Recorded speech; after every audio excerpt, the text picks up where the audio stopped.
Welcome to another edition of Anglican Unscripted. This is episode 78. You're sitting down on a nice hot August day watching two guys talk about all things Anglican. I'm Kevin Carlson. And I'm George Conger, and today is August 9th, 2013.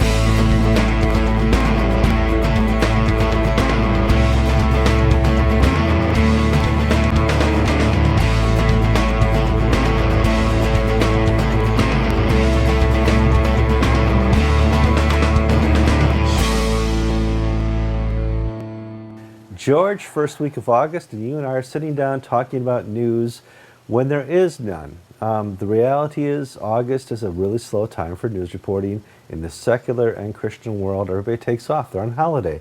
And so it's hard for us to find good stories. However, there's always those second-string journalists who are trying to find good stories who help us out. And they've done a great job for us, George, and we're going to report on some of those stories. We're going to do about 8 different, maybe 6 different stories here in the first story of Anglican Unscripted to cover the slow August news. And the first headline I saw in the first week of August was Desmond Tutu, he's the famous Archbishop from South Africa, says, "I don't want to go to a homophobic heaven.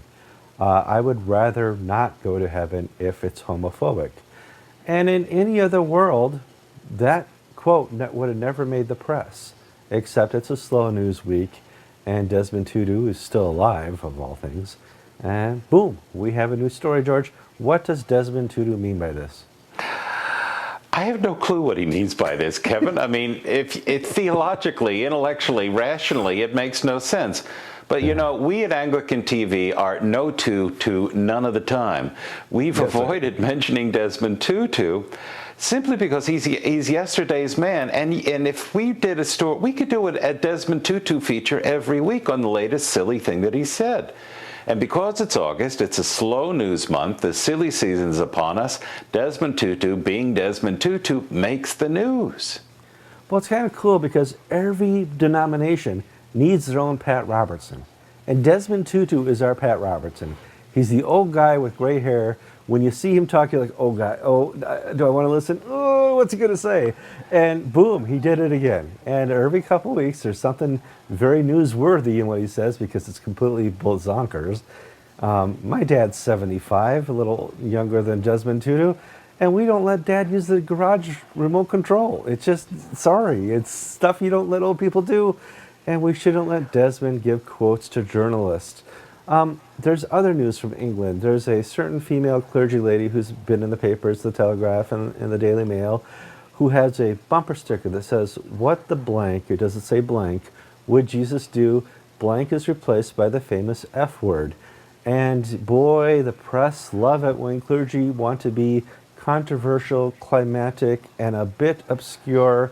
What's the story, George? Again, Kevin, there is no story. This is not a news item, but an article on this topic appeared in the Times, in the Daily Mail, and a bunch of British newspapers. A 54-year-old female priest who happens to be American has a bumper sticker with the letters WTFWJD. What the F word, expletive deleted, would Jesus do? And this has made the national news in England. A priest is being vulgar and stupid in an attempt to be daring and shake up people in their places. You know, Kevin, how is this news? It's slow August news month, as you're going to find out as the stories continue. George, we also reported 2 years ago there was a big earthquake in New Zealand, and it took out Christchurch Cathedral. Here's the video. And lots of stones fell. They had all these people come in, the professionals, architects, says you can't rebuild it for any cost that the insurance company would pay. You're going to have to come up with something else. Somebody who's a friend of a friend of a friend of a friend recommended this architect who builds cardboard things and says, why don't you guys have a cardboard cathedral? And so over the last summer here, they put together a nice cardboard cathedral. And they've run into some issues with climate. What happens when you mix cardboard and moisture, George? Things get soggy. Yes. Now, sometimes God works in mysterious ways by allowing nature to make his will and presence known. About 20-odd years ago, when David Jenkins became Bishop of Durham, lightning struck the cathedral right after his installation as bishop, expressing God's displeasure that such a heretic would become a bishop. Well, maybe it's a sign that the Church of New Zealand's principal cathedral is now soggy. Whether this is a statement on the theological rigor of the Church of New Zealand, I don't know. But when you make a building out of cardboard, giant toilet paper tubes, and it rains, things tend to get soggy. That's major news from down under. Well, this shows the importance of having big news, like the Trayvon Martin trial is important to our society because it takes our eyes off dumb stories. And we have another story here in America that would never have made the news had it not been a slow August month. George and I are Christian reporters. Miracles happen all the time, big and small. It's just the nature of Christianity. People are healed, people are saved, people are brought to a loving, transforming life in Jesus Christ. It's what God does every day. Sometimes the press gets a hold of a story, like here in Missouri, where a person was saved from a car accident by an angel/priest who just appeared on the scene. And the press just has a conniption fit. How could this be? Where did he come from? How do I get an interview? Was he tall, white, black? What color is an angel? And they just go in these conniption fits trying to find what you and I read about every day. And August. Well, you know, Kevin, one question they've not asked is whether it was an Episcopal priest. No, Maybe it's because it's the Diocese of Missouri, they just assumed that God would not act through the guise of an Episcopal priest. But evidently a man in priestly garb arrived on the scene of a major traffic accident where the first responders could not get this woman out of a car. And he prayed over them and said, now she'll be freed. And sure enough, she gets out of the car. And nobody knows who this guy is. And it's a mystery. Was it an angel? This is to be a made-for-television movie on the Hallmark Channel, by the way. Yes. With clips shown on EWTN after Mother Angelica Live. But again, this is a big news story. Slow news. You know, you want to talk about miracles and stuff, that's great, and it does happen all the time. I'm here to affirm it. George and I are just perplexed by the complexity the secular press puts into it. You're not supposed to figure it out. Sorry, guys. We've been trying for many years as Christian reporters. God does his stuff in his time, and that's the way he likes it.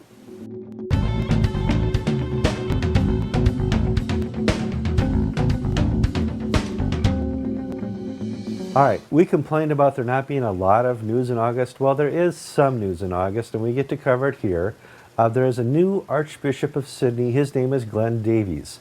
And we actually got to meet Glenn at the Provincial Council meeting in June, back over in, what's that, Ridgecrest, North Carolina? Ridgecrest, North Carolina. Okay, we had breakfast with him. Tell me about Glenn. Glenn is 62 years old. He's the Bishop of North Sydney, and he was educated in the United States at Westminster Theological Seminary, which is a Presbyterian seminary outside of Philadelphia. He is an Australian, and I just am overjoyed. I think he is a wonderful choice. This is somebody who will have a seamless transition from Archbishop Peter Jensen, who has been a fantastic leader for the conservative movement and a pretty good Archbishop of Sydney, and there's somebody who is just as good stepping in to fill his shoes. This is just win-win for everybody. George, you've not been reading the press from Sydney. Apparently this guy is going to throw out all the stuff that Jensen did. He's a welcome Archbishop from this old, horrible Peter Jensen guy. And it's finally, we're going to take the shackles off of Anglicanism in Sydney because this Glenn Davies is going to go all liberal on us. And that's what I get from the Sydney press. What do you got going on here, George? Well, you can read fantasy fiction all you want, Kevin. That's what basically we're talking about. It's the same sort of games the press plays by contrasting Francis with Benedict. There may be differences of personal style, but Francis and Benedict are preaching and teaching the same line. Peter Jensen and Glenn Davies preach and teach the same beliefs, the same understanding of the nature and work of Christ, of the importance of the Bible. You can't find any distance between the two on almost any of the major issues. Muriel Porter, who is a correspondent for the Church Times and a leading liberal commentator on Anglicanism in Australia, penned an article for the ABC, Australian Broadcasting Corporation website, where she basically said that, oh, Sydney is going to be freed from the shackles of the evil Peter Jensen and his brother with this new man. And I'm just thinking, what planet is this woman coming from? You know, she seems to think that Sydney Anglicanism is the way it's been for 150 plus years because of a few people. When in reality, this is an ethos, this is the way, this low church ethos is the way Sydney has almost always been, and it's extraordinarily successful. It's one of the few white American or European dioceses, if you will, non-Asian African diocese that is growing year in, year out.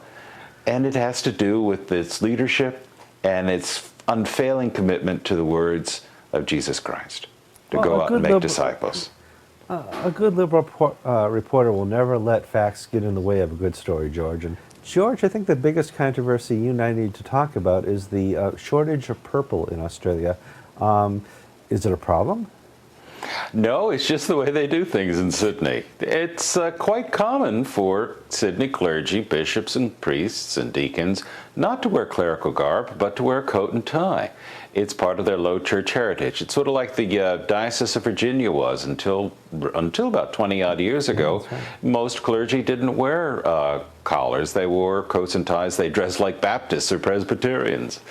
And that's how they do it in Sydney. And in fact, I have friends from Sydney who chide me over wearing this outfit, saying, George, you really can't be a crypto-Catholic, can you, because you're wearing a collar.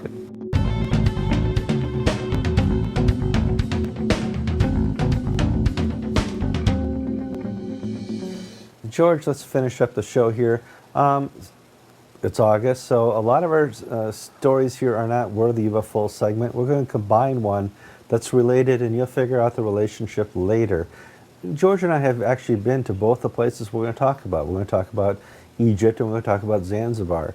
George and I were there for the primates meeting in Alexandria, Egypt in 2008, and we were in Zanzibar shortly before that when the primates meeting was in Tanzania. The primates don't meet much anymore, if at all, and so we don't travel much anymore. Let's talk about Egypt. Egypt just had a coup with the military. They don't want to call it a coup, but a coup it was. It was a coup sponsored by the American taxpayer, which funds the army in Egypt. They threw Morsi out. They threw out the Muslim Brotherhood, and there seems to be a relief amongst the people. What happened right after the coup, George? Well, the Army made a call saying, if you support what we've done, let us know. Come out into the streets and support us. And on Friday, July 29th, the Army published this call, and that same day, President Morsi was indicted on charges of corruption and treason, and 30 million people came out into the street on Friday evening, Friday night, the 29th, to express their support with regime change. That's almost a third of the Egyptian population. That's support. Yeah, that is support, but we need to talk again about neo-democracies. Coups are not what democracy looks like. They did elect Morsi. It was a fair election. It wasn't, a vast winning. It was only a couple of percentages, but they voted to go that process, and they've used now a coup to overturn that. And that isn't, what modern democracy looks like. However, when you have 30 million people on the streets, clearly they're expressing a freedom and relief that their first try didn't work and they're willing to try again. Right now, Egypt doesn't have a constitution, doesn't have a parliament, doesn't have a elected government, and we're going to see what happens over the time, whether this is something that they can start again instantly, how much the Muslim Brotherhood is going to try and force itself onto the will of the people again, or if they can raise up good public leaders. Wait, we don't have that here in America. If they can raise up good public leaders, they'll be the first nation to do so in some 200 years. On to Zanzibar. George and I were there for the primates meeting, as we said before. This weekend, 2 British girls were attacked by a Muslim extremist terrorist dude tossing acid on them. What's unique is they were there teaching at a school, an Anglican primary school, but they weren't sponsored by the diocese. They were more what we call vacation tourists, George. Yes, they were there on short-term tourist visas, we understand. We've been in touch with the Diocese of Zanzibar. They did not know about the girls until this event occurred. Doesn't mean that they weren't involved in good works, but if they were sort of unofficial, or they perhaps were sponsored by a mission sending agency, we just don't know yet. But these 2 girls, 18 years old, were walking down the street in Stone Town, which is the tourist section of Zanzibar. It's, if you will, the safe area. And a man on a Vespa motorbike pulled up beside them and tossed acid on them, burning them on their hands and faces and arms. And the girls have since been taken to Dar es Salaam for emergency medical treatment and are to be airlifted back to Britain. Now, what is extraordinary about this is that this is the first attack on tourists, on foreigners in Zanzibar. And tourism is the lifeblood for that island. And basically, I think what's going on is the Muslim extremists are trying to foment revolution, choke off the cash, you destroy people's standards of living, things get bad, and revolution takes place. This is a new phase in the unrest in Zanzibar. How does this relate back? Well, tourism also supports almost wholly Egypt. Egypt's big economic downfall over the last 6 years is because they're losing the tourism dollar. Nobody's going to see the pyramids anymore. Nobody's going to go see the Cairo Museum, places that George and I went to in Alexandria. There's just no money flowing in. And Egypt was solely supported by not oil money, not bank investments, but tourism. And the same with Zanzibar. And if the Muslims can fight off and thwart inward money coming, they have more control. And we're going to have to see if the new quasi-government in Egypt is going to have some reforms to bring back the tourist money, and if Zanzibar can nip this in the butt and allow tourist money to keep coming in. It's something to watch because you're going to see the same type of thing in other countries, but it's not so influential in countries like Iran, who already has oil money, or Saudi Arabia, who doesn't need tourist money. You want to talk about no rights anywhere, Saudi Arabia. So on to next week, George. We hope to make a show, even if there's no August news. George and I'll sit down in front of our cameras for you, won't we, George? Yes, we'll read the phone book to you, or extracts from the speeches of Rowan Williams. I think that would entertain people. Oh, your definition of entertainment's different than mine.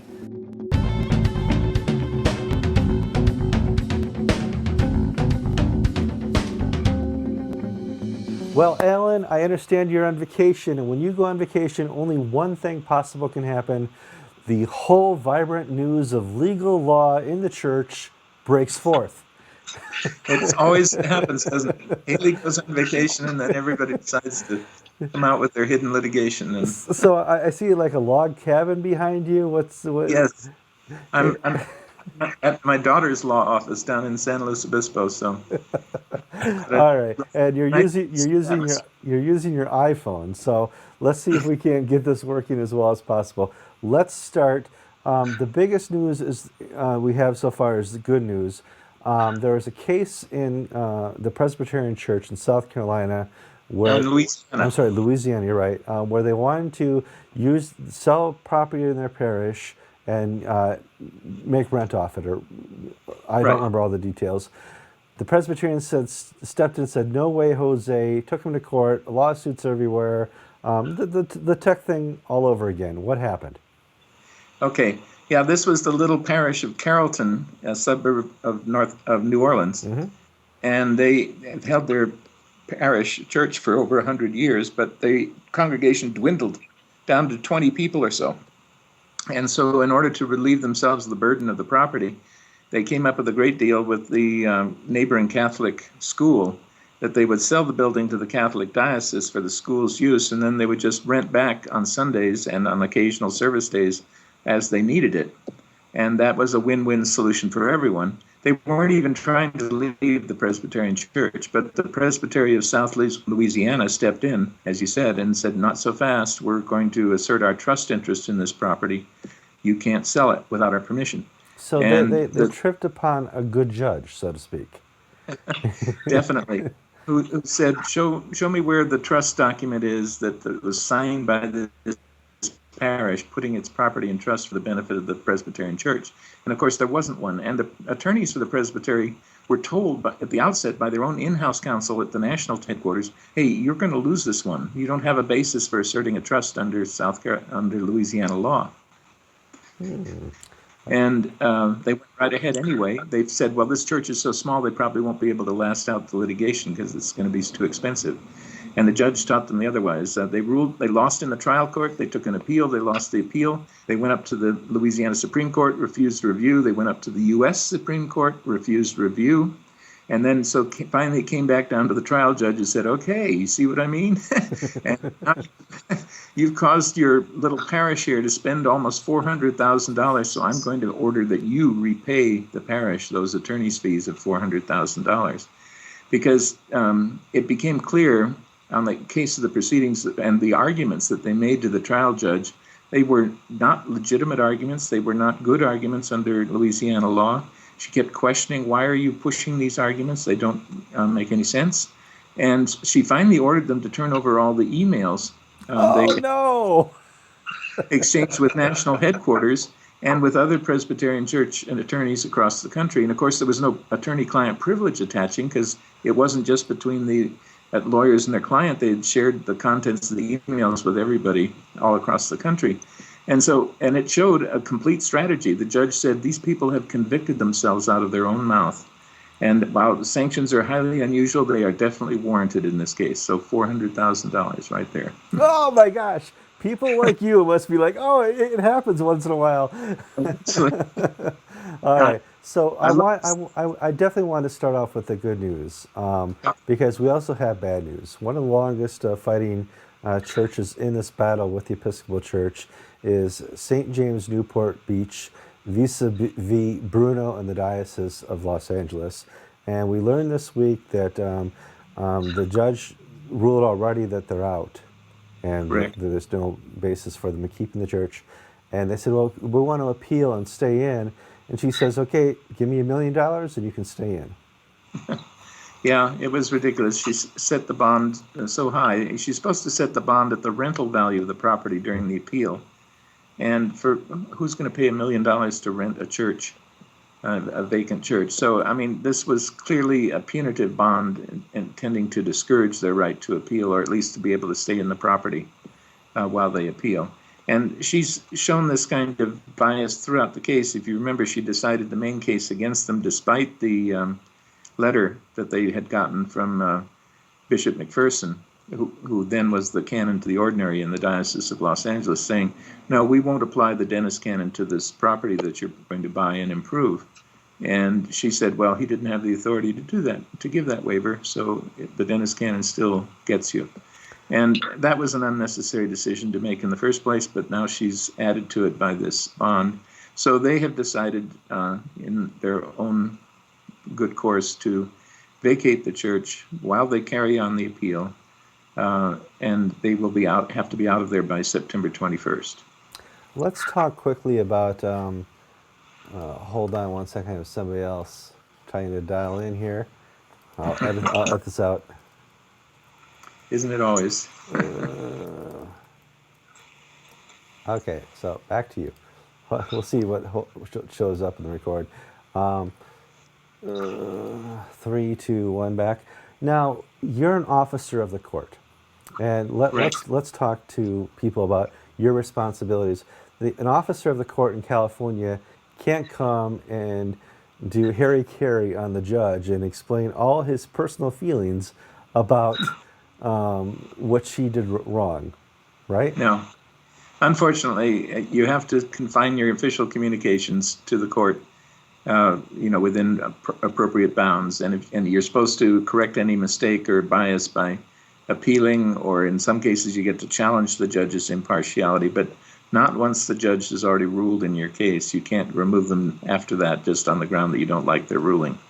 So unfortunately, they were stuck with this judge through the end of the case. But now they've got their appeal.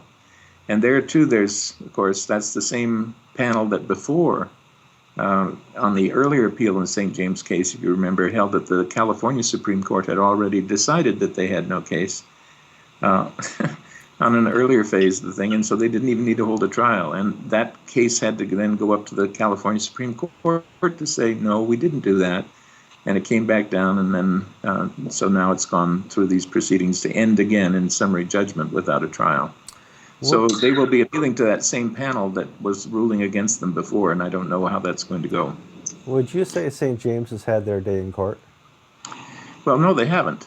They definitely haven't, because that letter of Bishop McPherson, they should have gone to court on precisely what was his authority to issue that, because if he had no authority, then what in the world were they going ahead and allowing the church to be built anyway? I mean, these people spent $7 million after getting his permission to say that there would be no Dennis canon.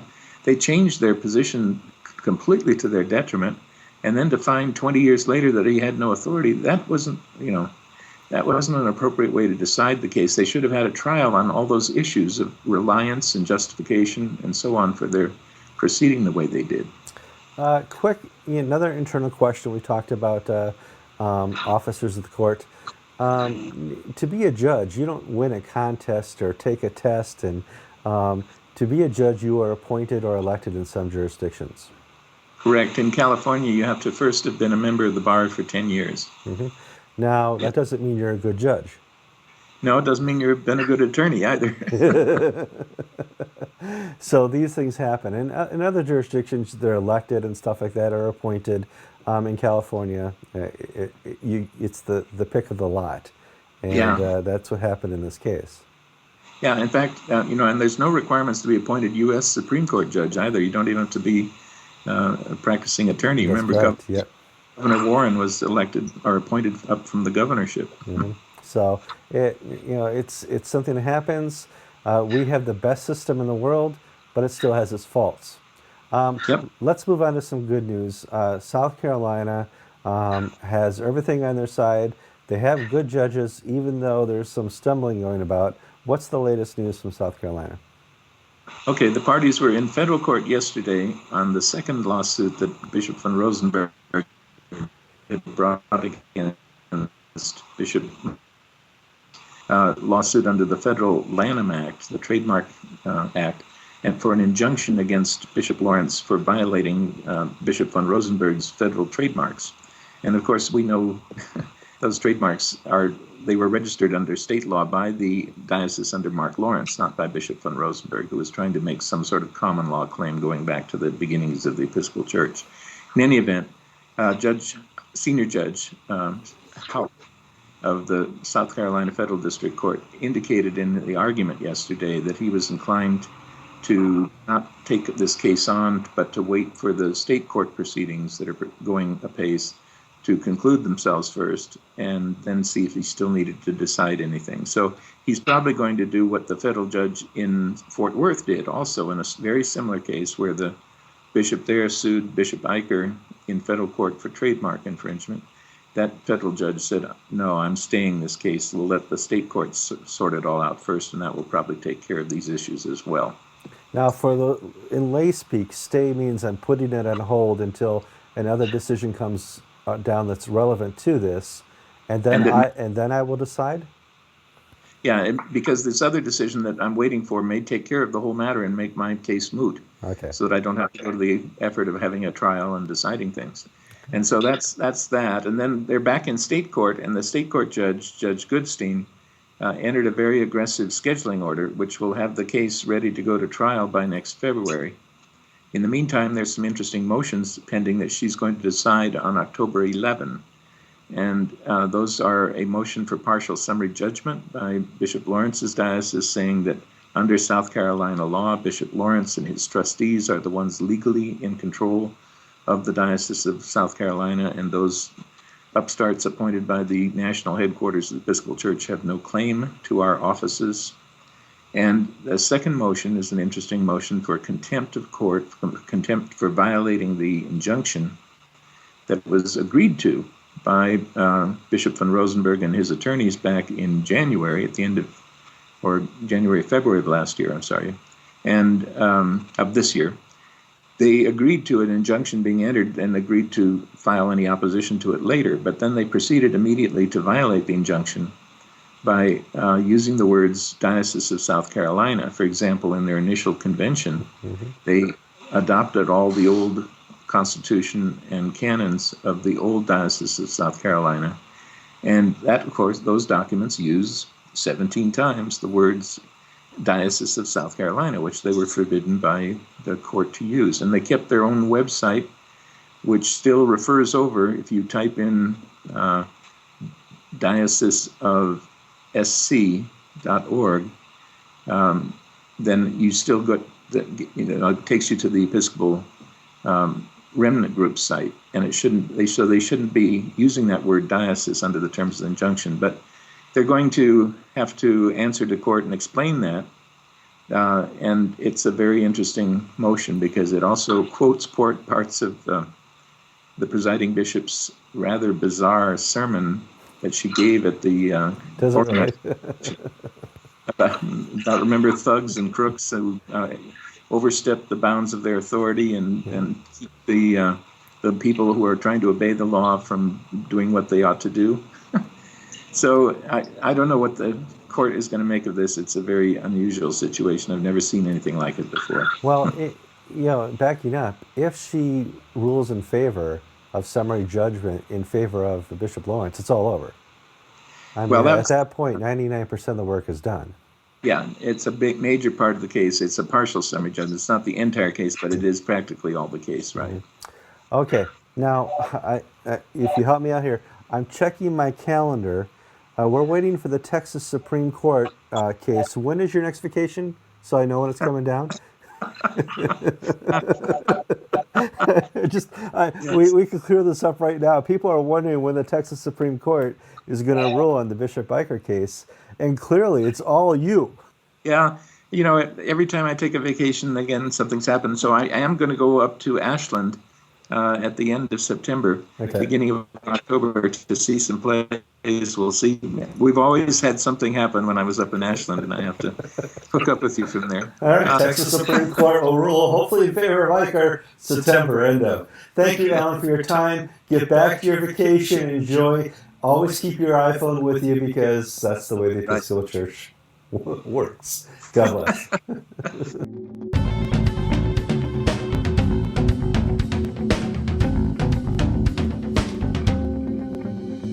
Okay, that guy with all the hair on the other of the camera, that's Peter Old from England, Canterbury. Yeah, look at the fuzzy guy.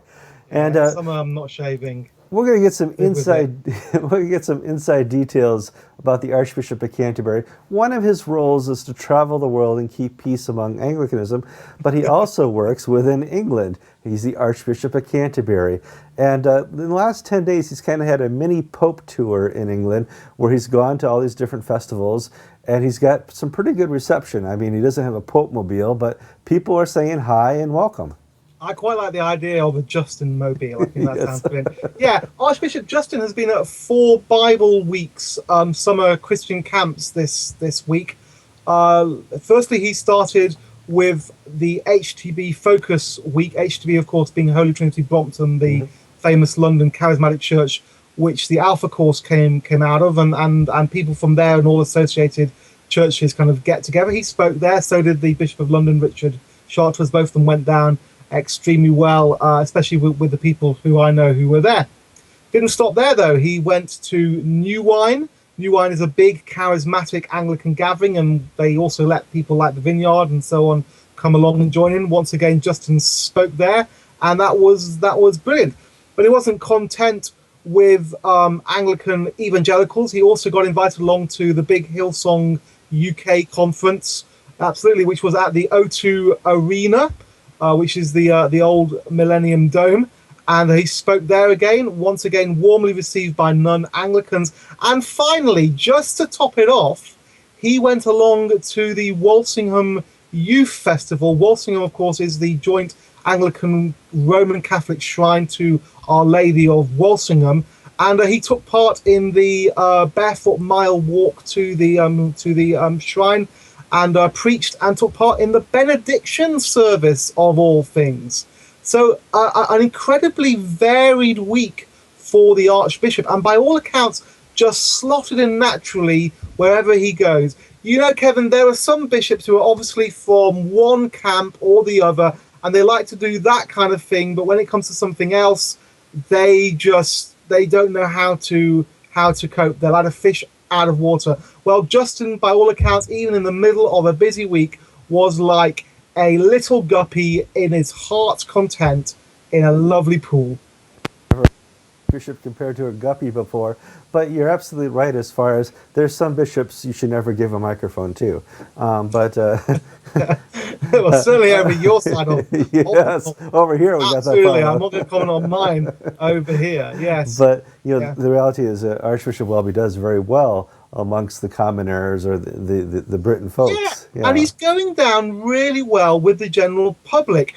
He did a big thing a week ago or so about the evils of payday lending, which I'm sure you've got over there as well. And then it turns out that actually the church commissioners have invested in a company which owns a bit of a share of the company, which helped to set up a company called Wonga, which is one of the big payday lenders here. Yeah, you'd have thought they'd have checked it out before he went off on one, but hey, that's okay. And you know what he did? The first thing he did was the following morning he went on the main radio news program in the country, Radio 4 Today, and he let one of the biggest journalists interview him. And the first thing he was asked, on a scale of 0 to 10, how embarrassed are you? And Justin's answer was, it's about 8.5. It's not good. And did it in such a disarming manner that everybody left and right just absolutely loved him. And he just said, okay, we got it wrong. We should have checked this. But it doesn't move us away from the basic, simple fact that a lot of payday lending is not a very good thing. Well, and he got a really good reception outside of the church for that. You actually work in the banking industry. I do work in the banking industry, yeah. Some people tell me there's just no competition in England in banks. How many banks do you guys have? 4, 5? We have 5 as of in a few weeks' time. We have 5 major banks working on the high street. Royal Bank of Scotland is looking to sell part of its bank to form a 6th bank. So there is a lot of competition. There's a lot of, you can get good bank accounts, and you can go around and shop and get good deals if you want to. I'm just trying to get some background there. Now, England, especially in August, the press there is not often friendly to anybody. No, it's the silly season because there isn't anything going on, so they have to make up stories to fill the pages. Yeah, but it doesn't seem that the payday lending was a made-up story. That's just something. Not that it's oversight, but somebody at Lambeth should have checked into this before the Archbishop went ahead and speaking to her against payday lending. Yeah, but once again, his ability just to stick his hands up and say, oh, oops, that was a mistake, I feel really embarrassed about it, has won lots of points. And you know what? It's been a great month for us as Brits here. We've had the birth of our future heir, Prince George. We've had Andy Murray winning Wimbledon. We've had, obviously, Justin doing his tour of the Bible weeks and so on. Things are going pretty well. The next thing Archbishop Justin has to do is to baptize baby George. Now, apparently William and Kate have asked for a BCP service, so traditional language.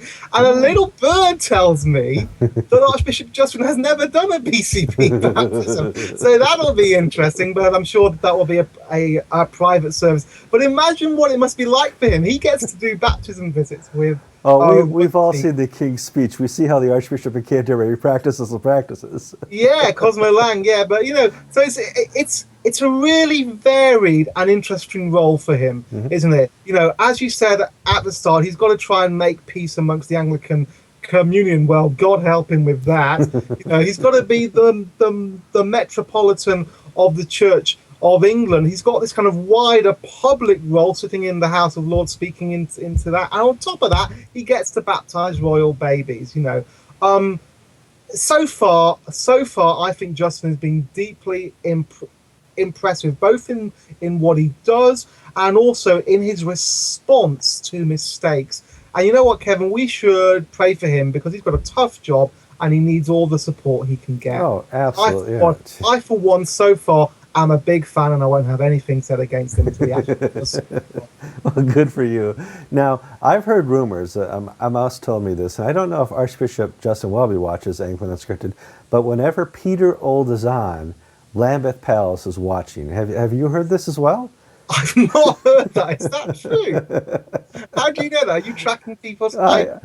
Yeah, well, yeah, I can do the IP stuff, and it's amazing. There's more viewership from England at a certain center house than a normal church house. So we'll have to see what continues on there. We will have to see. Archbishop Justin, if you're watching, love you, baby. Love you, baby. Thank you, Peter, for your report. All right, God bless.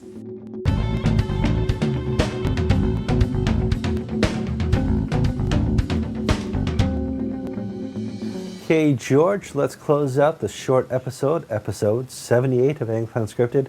We apologize there's not more news, but listen, August is reserved for vacation Bible schools. Our church has had a wonderful one at the Oakville Terrace, which is a housing community in Watertown. Good job, New Hope. But the reality here is there's not much happening. So George and I are going to do some funny quips and close out the episode.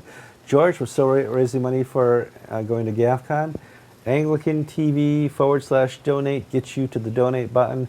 We're, I don't remember how much, $500 or $600 away from being able to buy the GAFCON ticket, where we get to pay for our food, our meal. I'm sorry for the. Last story, your brain stops.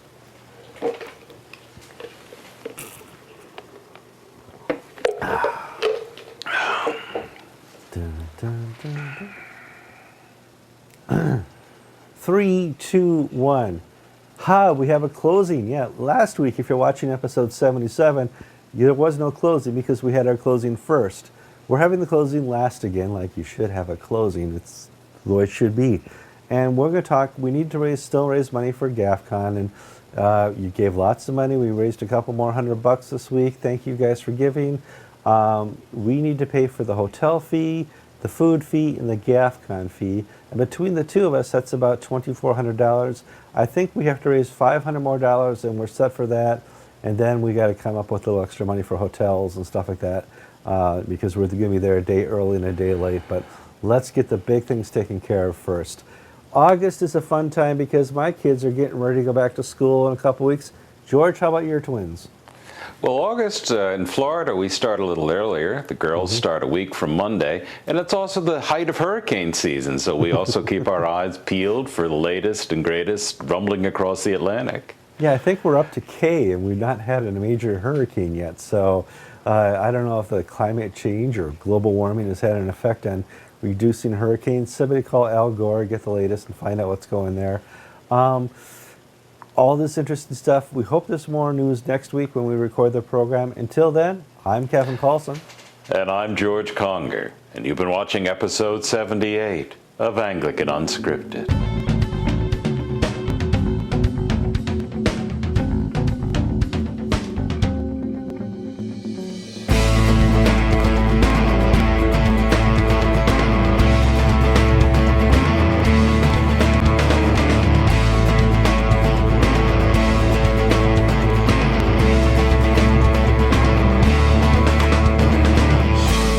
What happens when it rains cats and dogs on a cardboard cathedral, George? It gets soggy, and in some ways this is entirely appropriate, for the Anglican Church in New Zealand is a soggy, weak, dying church, and they're having a soggy cathedral is perfectly in tune with their doctrine and discipline.